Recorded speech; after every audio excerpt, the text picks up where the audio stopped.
I'd like you to imagine that you and I show up at work one day, and as we're walking to your desk, there is a security guard standing next to it, and he ushers you away to talk to the security officer at the company. And as you sit down with the security officer, not realizing what you're there for, I'd like you to imagine the security officer asking you, why did you download these 2 terabytes of data? And then, says the security officer, after you downloaded that data, why did you then share it in a Dropbox account so it could be accessed outside the company? Now, here's the shocker. It's very likely that you did not do any of that. But what did happen is that an attacker or hacker did do it, and it could have been because of bad password management. In this nugget, I'd like to walk you through some do's and don'ts of how simple it can be to make some changes now, so we can avoid any negative situation in the future where somebody has unethically and unlawfully gotten a hold of our username and password and used it for malicious purposes. Let's begin. I'd like you to take just a moment and think about the various places that you use a password. Perhaps it's logging into work, maybe it's logging into your banking website or to Facebook or other social media. And as you think about the password or passwords that you use, I'd like to chat with you about a user named Mike who made some very, very bad decisions regarding his password and how he managed it. And that's a tip-off right there, the way he managed his password singular. See, the challenge is a user like Mike has lots of things that he logs into, just like you and I do. And a huge mistake that Mike made was that he used the same exact password almost everywhere. He had the same password for email as he did for social media, as he did for his banking website. And the big challenge is that if that password, in Mike's case, is compromised or stolen off of any one of those sites or any one of those services, the hacker/attacker who now has that password can then use that to gain additional access to other things that Mike logs into, including banking and social media and email, etc. Another mistake that Mike also made was he used a password that wasn't that complex. It was fairly simple. It was easily guessed. And another thing that we would not want to include in our passwords would be things like our birthdays or social security numbers that could reveal even more information about us once those passwords are cracked or stolen. And we don't want to use simple passwords that could be easily looked up in a dictionary, because here's what the attackers and hackers can do. They can do what's called a brute force or a dictionary attack, where they literally can try millions of possible passwords and combinations, whether from a dictionary or do them randomly through a computer-generated process, to try to break a password. So any passwords that are simple, for example, keystrokes that are next to each other like 1, 2, 3, 4, 5, or QWERTY, or ABCD, or passwords that have the word password in it, those are all examples of simple passwords that should not be used. And one idea that I've heard is, why don't we take a password that otherwise would be simple? Let's take the word password, for example, PASSWORD, and let's do some substitutions. For the A, we'll put an @ symbol. And for the O, we'll use the number 0 instead of O. So that password would end up being P @SSW0RD.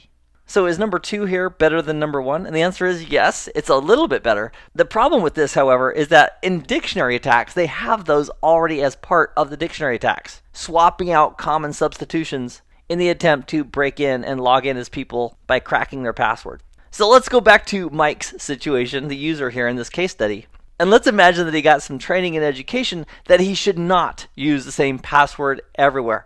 So he starts using different passwords at different locations. And then the problem becomes in, how does he keep track of all those passwords and what they are? And so what Mike decided to do was keep a list of those passwords. And his solution of creating a list, unfortunately, he did it in a very poor way. What he did was he created a list in Notepad or his favorite word processor and saved that list on his computer. I've also seen users where they have their email, and in their contacts, they have contacts for each of these sites they visit, and then they have the password in the notes there for that contact. And both of those are not really great options because they're saved and stored in clear text. So if somebody finds that list, they're going to have a list of all those passwords and what sites they belong to. Another mistake that Mike made as he made that list was he put the word password in the name of the document where he was storing the passwords. So anyone searching his computer looking for the word password would be just given this gold mine of all these passwords that basically are the keys to the kingdom regarding Mike.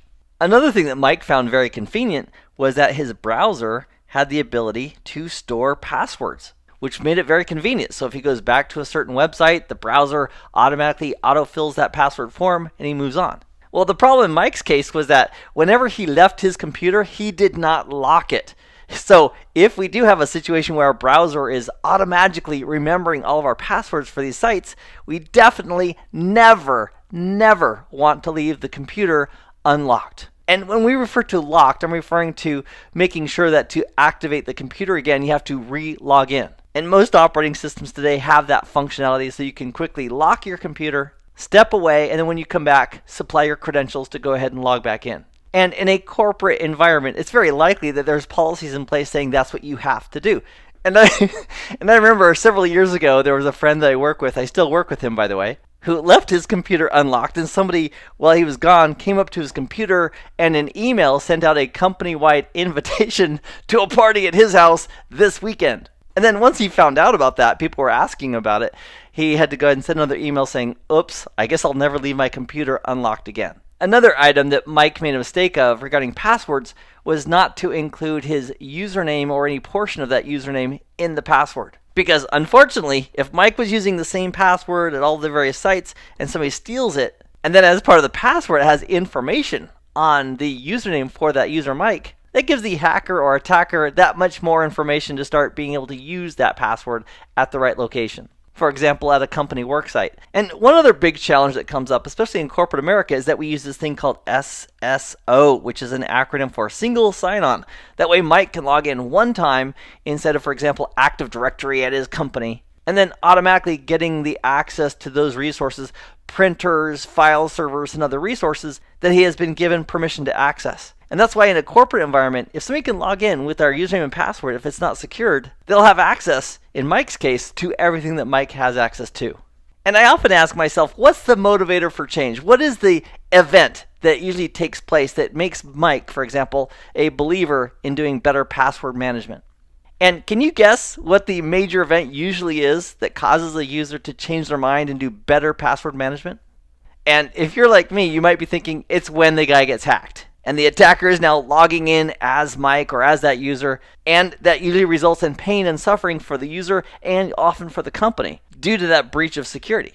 And what I want to do now is share with you a better way to help motivate you and I to doing better password management before we actually have a malicious attack that harms us. So here in a browser, and if you want to do this on your own, you're welcome to do it as well. In a browser, I'm going to do a Google search for see if my password is hacked. And with that in the search field, we'll go ahead and press enter. And with this search in place, there's several links that came up. And I'd like to go to this one just for a moment. HaveIBeenPwned.com. Now the term pwned goes way back to a video game called Warcraft. And in Warcraft, if the computer won in the game against the human, it would say something to the effect of the human or whatever that username was has been owned. But the creator of the game did a typo. And instead of saying owned, they did the typo of PWNED. And as such, when the computer won, it would come up with a message that said something to the effect of, this username has been pwned, PWNED, and the name kind of stuck. It simply implies that you've been beaten, and in the case of security, it means that we've been compromised. So if we click on this link here, Have I Been Pwned at HaveIBeenPwned.com, here it provides an overview of various breaches that have been consolidated in this site for easy reference. And if we click up here on Home for the website, it gives us the ability to check to see if we have an account that has been compromised or breached on one of those websites. So if we type in the username of Mike, for example, and let's imagine that Mike's email address is mike@yahoo.com. And then we'll simply click on the button over here called Pwned. And if we scroll down through the list, and here it indicates that it's been pwned on 65 breached sites and 18 pastes, which represent websites where information regarding his username and password is copied and pasted for virtually anybody who goes to that site to see. So if we scroll down, it then gives us a detailed site by site of the attacks and the compromises, where Mike's information, including his password that he used on those sites, is very likely to have been compromised. And as we scroll back up to the top, if you wanted to, you could also test your email address there to see whether or not that has been compromised at some point. And again, the bad news is that if it's been compromised, and if a person is using the same password on all the sites they visit, that compromised password information can now be used on all those sites that you use that password for, causing a major security risk for you or for your company if you're using the same password there as well. So now let's take a look at what you and I should be doing as best practices to help keep ourselves and our passwords secure. And number one, I would say anytime that we're entering the passwords, just take a moment and think about who might be looking at this information. Is there somebody anywhere near you who might be looking over your shoulder as you're typing in a password? Or if we're creating a new password and we just want to verify, hey, is this complex enough? Is it secure enough? There are dozens and dozens of password checking websites where you can go to a website, put in the password, and it will specify, hey, that's pretty secure, good job, or no, that's not very secure. And you might say, well, Keith, why are you talking about password complexity checks on a website when we're right here talking about entering passwords?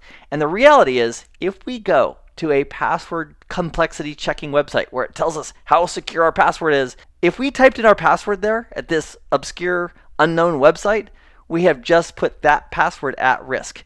Because maybe that site is collecting passwords that people are trying out and putting them into a dictionary that can be later used by attackers to compromise passwords. So the reality is, anytime that you or I are entering a password, stop and think, is this a good idea? And if it isn't, don't continue. Don't supply that password if you think there might be a risk of somebody getting that password as you're typing it in.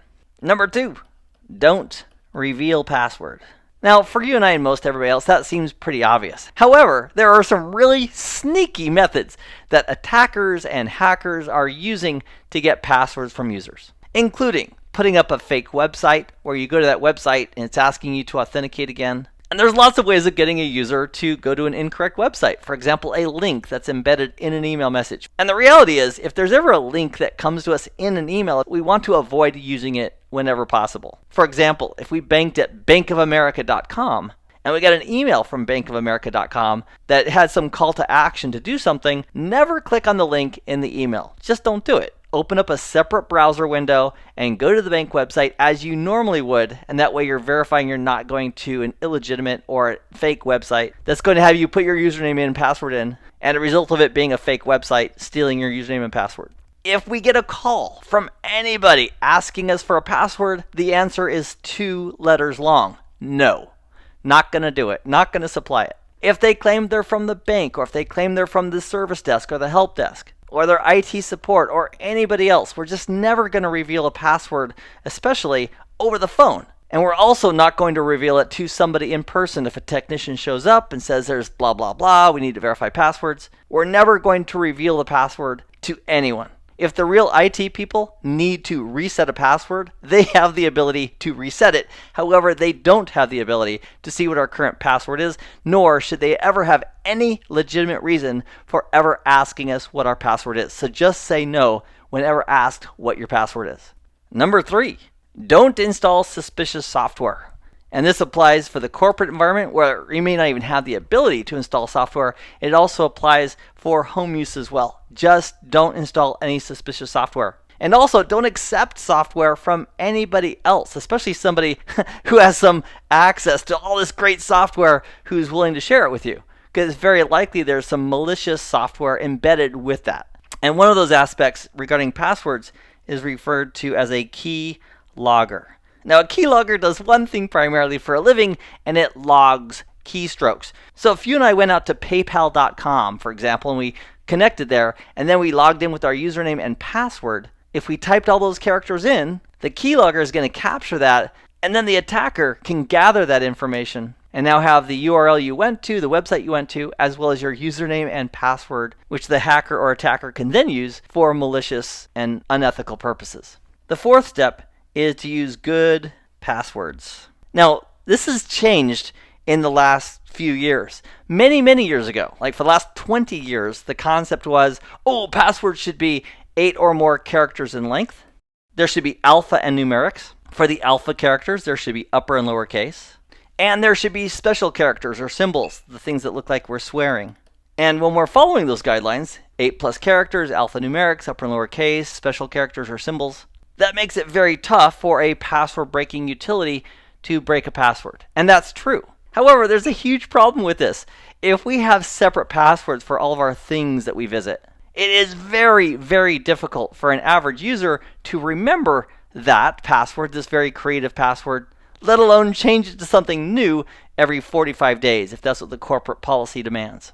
So my question for you is, what does the user, like Mike, what does he do if he's given all these requirements regarding his passwords? How is he going to remember those? And it's very likely that Mike is going to put those in a list somewhere, and that list, if stored in plain text, especially with the cloud, if it's stored on the cloud and that's compromised, then the attacker now has Mike's list of passwords. So let me share with you what many companies are moving towards, and it's an absolutely fabulous idea. The most current direction that we're moving towards is to use passphrases, including words that typically wouldn't go together. For example, here's an example just off the top of my head of a passphrase that might be a pretty darn good one.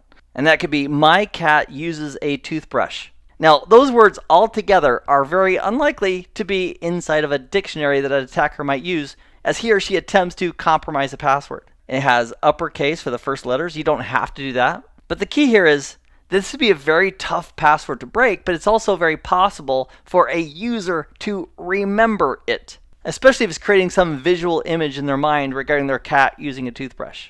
And if corporate policy says, well, you still have to have special characters and you still have to have numerics, perhaps we throw at the end of this or the beginning of this 8, 9, exclamation mark.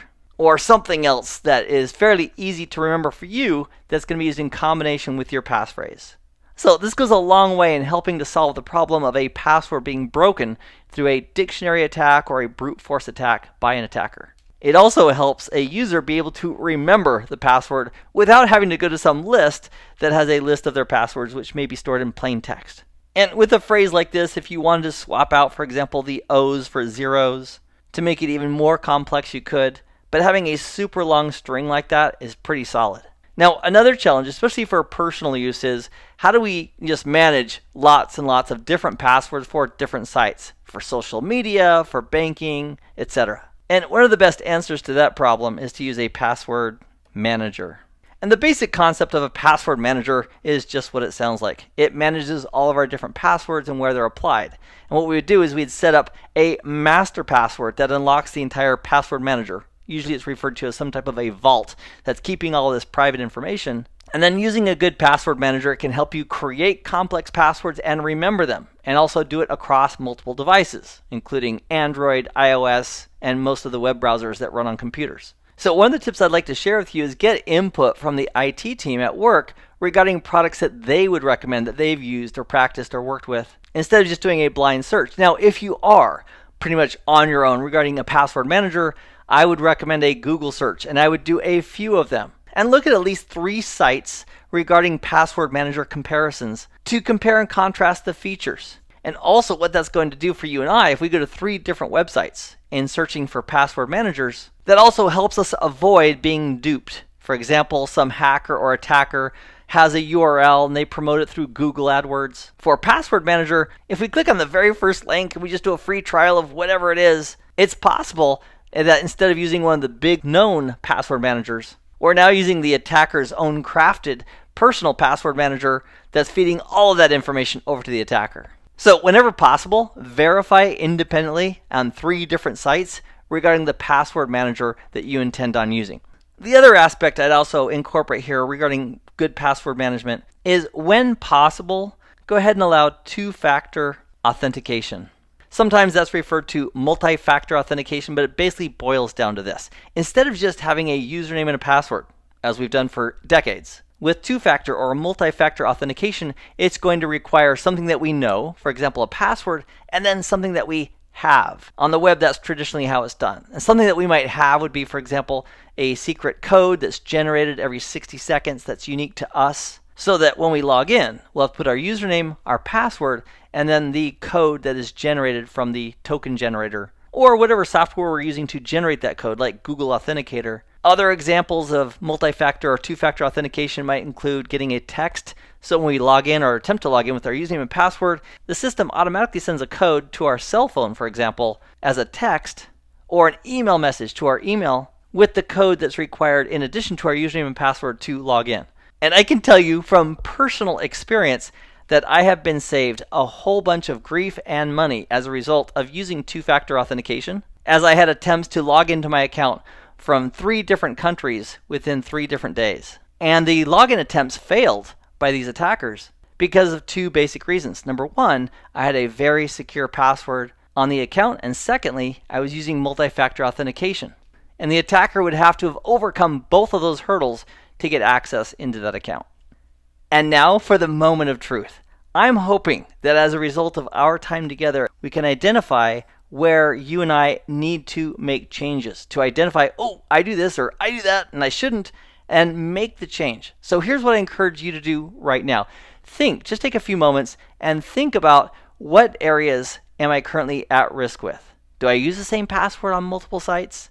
Is my password not complex enough? Am I storing my password as plain text somewhere that could be discovered and then used against me? And then after identifying a potential weakness, I'd like you to consider the next steps that you can take in measurable terms to go ahead and start protecting your passwords. And let's consider this. Imagine in 2 or 3 months there's a security breach at the company you work for, where somebody's username and password was compromised, and the attackers logged in and stole a bunch of sensitive information. Maybe it was corporate secrets, maybe it was personally identifiable information like social security numbers or credit cards, and it is costing the company in both reputation and monetary value. And at that moment, I want you to think, wow, because I made the changes now, this week, instead of waiting, this compromise that's come down on this company, it wasn't due to my lack of password management or my lack of security awareness. And ideally, we want to make sure it doesn't happen to any of our coworkers or anyone at our company. And one of the best ways of doing that is to take these best practices and these concepts that we've talked about in this nugget